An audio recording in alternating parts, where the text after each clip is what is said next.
Hi, and welcome back to another episode of Start Talk. I'm Sarah Emery, your host, today joined once again by our resident internet expert and CEO, and of course TV expert now as well, Pete Rocca. Thanks for joining us. Thanks, Sarah. Well, it's definitely been an exciting time here at Start. We've had a very successful launch of Start TV, so congratulations. Has everything been going how you were hoping? We had some bumps along the way, but kind of expected for a new platform. But overall, we're really happy with where we are now. Definitely. There's a lot of new features, and is there anything in particular that would be something that's exciting that's just recently been added? I think the newest thing that we added is the ability to watch channels through a web browser. So we support a number of different web browsers. If you go to watch.start.tv, you can log in with your credentials, and you get a pretty similar experience that you would have on your main screen. So being able to watch programs, set up recordings, look at what's coming on, etc. So it's a pretty robust interface, and it's something that's pretty unique to our platform and something we're really happy about. Definitely a unique feature that we should be excited about. It has TV has now been available for a couple months, so at this point, most people seem to love it, which is fantastic. But of course, we've heard a few people, of course, on Facebook, Twitter, and even through our phone channels, that have run into a few bugs and issues, which is expected. But what might you say to them that we're working on? So I think the biggest impact was really around people that really used a lot of PVR. So the recording is really where we had some initial struggles. There was a few issues with recordings getting lost or not scheduling properly. But we're happy to say that, knock on wood, we got them all cleaned up now. So we're really happy that the PVR has been stable, and so I would say, thanks for your patience through that portion, but I think that's behind us now.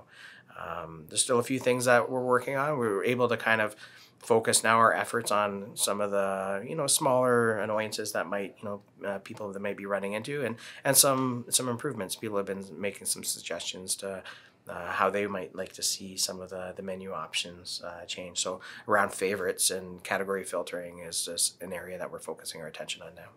Well, it's an ongoing project as much as it is available to everyone, and we're excited to have it. It's exciting to see that we're never necessarily satisfied. We always want to keep making a better product, which is, I think, a testament to all of what we do here at Start. Yeah. So thank you for that. Now, we've talked in past episodes about introducing faster internet speeds like gigabit, but one thing that doesn't necessarily always come up, but it is a question that may be on people's minds: what about packages with faster upload speeds? Is there a reason that hasn't fluctuated as much? It's a pretty technical reason. Try to break it down. Maybe the easiest way to look at it on a per platform basis. So if we look at DSL, for example, so VDSL is the technology for that we use for our faster DSL speeds, and just part of the specification on. So the way that it works is, on the line there's a certain amount of frequency or capacity, and you have to allocate a certain amount for download and a certain amount for upload because they can happen at the same time. And because traditionally most people do downloading, a higher percentage is allocated to the download side of the frequency. So part of that VDSL specification, we don't have the opportunity to, if we were to make it more symmetrical, or symmetrical being the same speeds up and down, the closer to symmetrical, we would really have to take it away from the download. And on the, which most people would not enjoy. On cable, it's a similar issue. The technology is a little bit different, but like at a really high level, it's the same sort of idea that there's only a certain amount of capacity on that on the cable line, and you have to decide how much you're allocating for upload versus download. And the upload on cable becomes really expensive in terms of some of the it is more prone to interference and noise injection, and so from a cable plant standpoint, it's challenging. But again, it's how much do you give to download and how much you give to upload. And on GPON fiber, it's actually relatively similar too. There's a little bit more balance in the asymmetry, or again, the difference between the upload and download. But PON networks have still more capacity allocated to the download than the upload, and just the way that time sharing and stuff on the upload.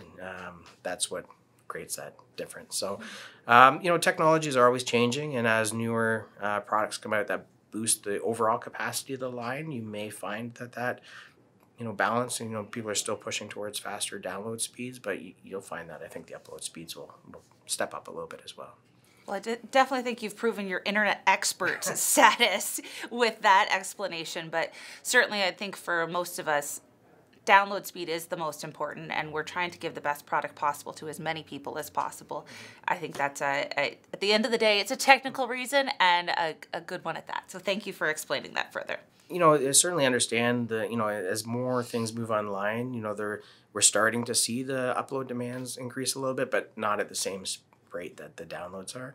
But more people are backing up to the cloud, more people are uploading videos and stuff like that. So it's one of those things that, is constantly being looked at, and as technology changes, technology will align with consumer behavior and, hopefully see faster upload speeds. So keep an eye out and just keep hoping that those technical brilliant people out there are developing the technology that we can get access to. So thank you for that explanation.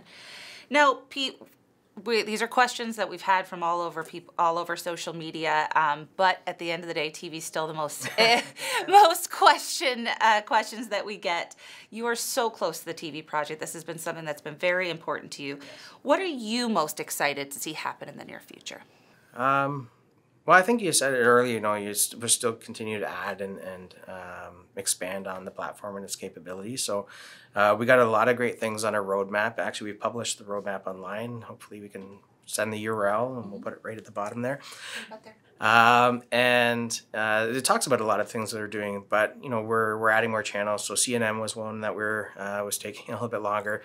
Thankfully, the signal's been received, and we're just kind of the last few things. So we'll have it a day or two after this. After today, hopefully. Well, next week. Anyways, I'm not sure. Maybe by the time this airs, we already have CNN. Don't worry.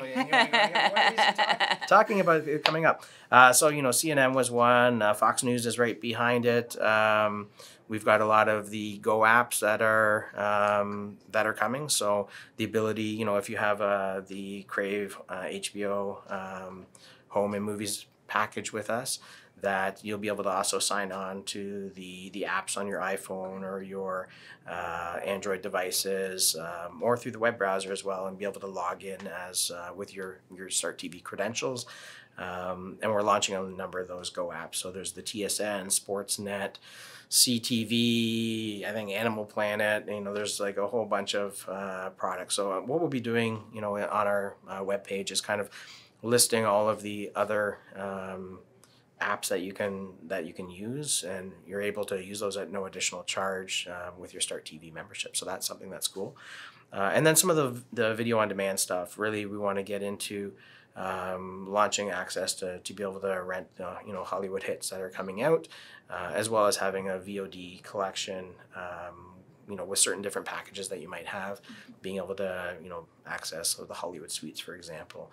If you have the movies package with us or the ultimate package with us, you'll have a whole collection of, I forget how many movies, but thousands of, old hit movies that you can pull up as well. So constant evolution, more stuff. We keep adding more channels. TLN is one that's, coming close. And so lots of exciting things coming up on the TV.